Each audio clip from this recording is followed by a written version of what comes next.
Hello, this is Dr. Anthony Delmond. We've been talking about the presentation mix, and now we want to start talking about trial closes, FAB sequences, and objections, some of the things you're going to deal with in a sales presentation. So we'll start out with the trial closes. Trial closes are different. We'll talk about next time for hard closes and soft closes. Trial closes involve the salesperson asking customers questions throughout the presentation to determine where they stand. Are they interested? Do they have concerns? Are they getting all their questions answered?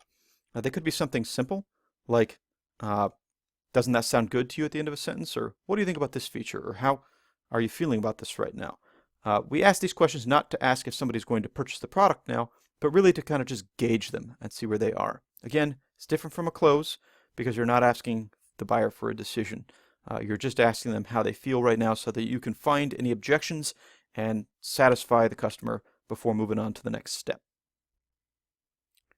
FAB sequences are one of the most important things to include in a sales presentation.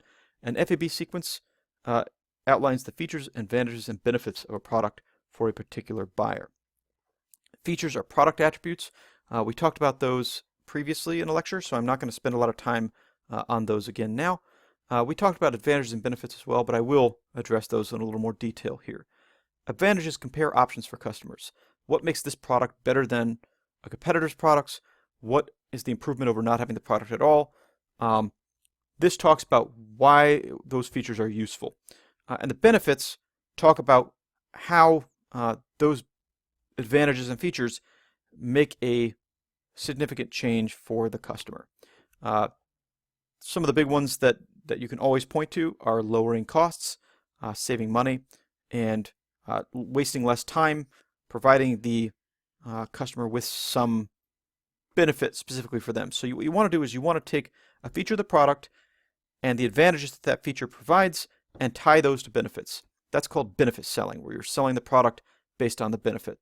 That's really important, and that's a whole branch of sales is using that benefit selling approach.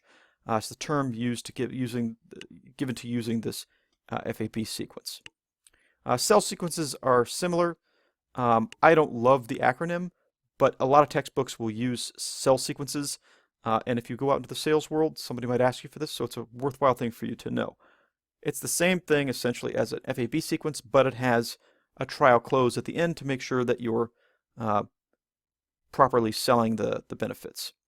So the acronym stands for selling and describing one feature. Again, that's that feature piece. Explaining the feature and its advantages, that's the advantages piece, but we're using S and E there. Leading into the benefits, so how do the features and advantages combine to form benefits to the customer? And then you want to listen to the customer. And what do you listen to? Well, you're asking them how they feel about that and listening to the response and reacting.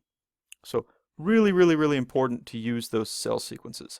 I've given you in this a few examples of sales sequences or FAB sequences, depending on the example here. But I'm not going to go through those specifically right now because I think that you can probably read through and understand them. I want to talk real quickly about the sales process, just real quickly. I didn't have a good place to put this sales sequence or cadence piece. This is where you have a series of scheduled or automated touches with customers, maybe through different media sources, phone, email, social media, to facilitate a formal sales call down the road. If you are doing a problem solution method, you might want to use a sales cadence to reach out and make sure that you are keeping in touch with them to set up your final presentation at the end. But these can also be used to learn what those benefits are that are going to be most successful with specific customers. If you are selling to somebody who doesn't care at all about the money, you don't want to focus on how each piece, each feature, each advantage will save the money because that won't be a good way to sell to them. So again, this is about collecting information up front and being able to use those as you sell the product. All of this brings us to objections. What are objections? Objections are just when a customer is unhappy with some aspect of a sales presentation or a product, and you need to address them. They occur throughout the sales presentation. It can happen at any time. It could happen At the beginning, it could happen again and again, or it could happen right at the end. You just never know. There are a few main types of objections that we're going to talk about. Those are stalling objections. Those are very common. Budget or money objections, product objections, source objections, and hidden objections. There's different ways to figure out each one of these and try and solve them for people. A stalling objection is used to push off the decision. You're stalling. A lot of salespeople don't consider these as true objections because it's not something that can necessarily be solved with a product discussion. This is sometimes just people don't want to make a decision. Some common ones: I can't make a decision without some other person. Is this a reasonable objection? Not really, because if you've done your due diligence and you've qualified the prospect, you know that this person has the authority to buy. So there's no reason why they can't make this decision on site. I'm not ready to make the decision today. Again, this is something you can push past. It's not something you can meet with information about the product. This is something you have to use a little bit of an assertive sales tactic to get past. Or I need to think about it. These are all pretty common for stalling objections. The others are also pretty clear. A budget objection is just about the cost of making a purchase. Somebody doesn't want to spend that much money on this product. You can help them by lowering the price if possible, or you can talk them through all the benefits again.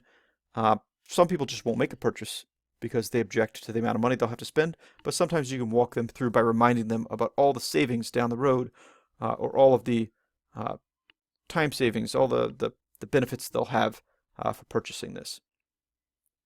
A product objection is when somebody has some issue with the product itself. It may be a feature of the product. It may be the entire product. Maybe they don't think they need it. Or it may be that they don't understand something. So you want to make sure that your product is clearly defined and that they know what they're getting, and that you know, if you do know, that this product will work well for them. You want to be able to let them know that.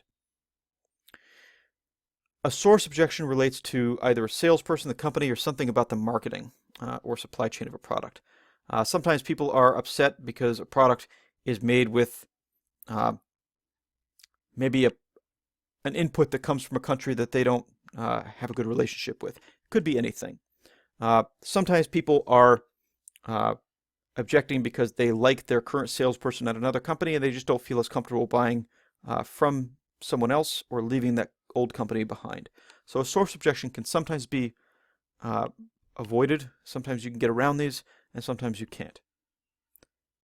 A hidden objection, that's one where you don't know exactly what the problem is, and a lot of times the customer doesn't either.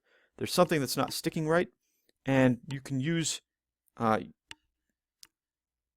as much energy as you want trying to root it out, or you can just try and sell the product as is and tell them about the benefits again and make sure they know what the benefits will be. Maybe offer them a warranty, guarantee, something where they can, if they figure out what it was that was bothering them, they can come back and readdress it later on. You want to use as many trial closes as you can because that's going to allow you to know when objections exist. People aren't always going to volunteer, I don't want to buy this product because. You have to figure it out as a salesperson. One of the ways you do that is you watch what their body language is telling you.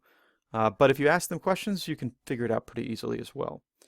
It's not always easy to figure out what the objection is, but you can usually figure out that something is up. Use your intuition. When you hit an objection, you need to stop and address it before moving forward with the presentation. If someone has stopped paying attention, if you've lost their interest, you can tell.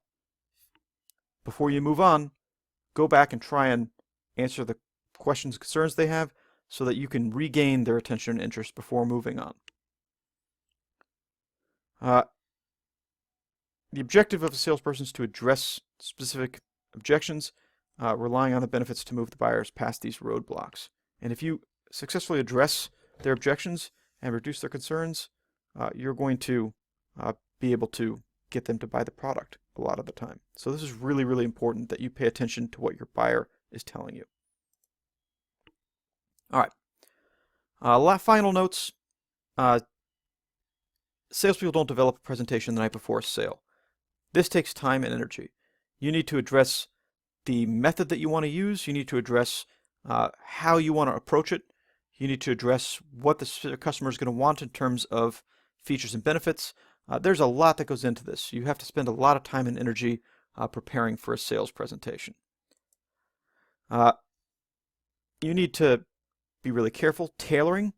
You need to be able to adapt. You need to rehearse, but don't lose that adaptability. If you rehearse to the point where it's rote, it will be really hard to adapt as time goes on. So you want to have it down, but you want to be able to adapt as you get into the presentation. You want to revise this. If you're going to use a formula or a memorized presentation and things aren't working, revise as time goes on and re-rehearse. Good product, that will help as well. If you don't believe in your product, you're not going to be able to sell it. When you get to the end of a sales presentation, the next thing you need to do is focus on the close. And that's what we're going to do in our next lecture, but I'll leave you here for now. Make sure you go through all of these terms and that you understand all of them. There's a lot for this one. This is a pretty long lecture, but it's one of the most crucial to actually building and giving a successful sales presentation.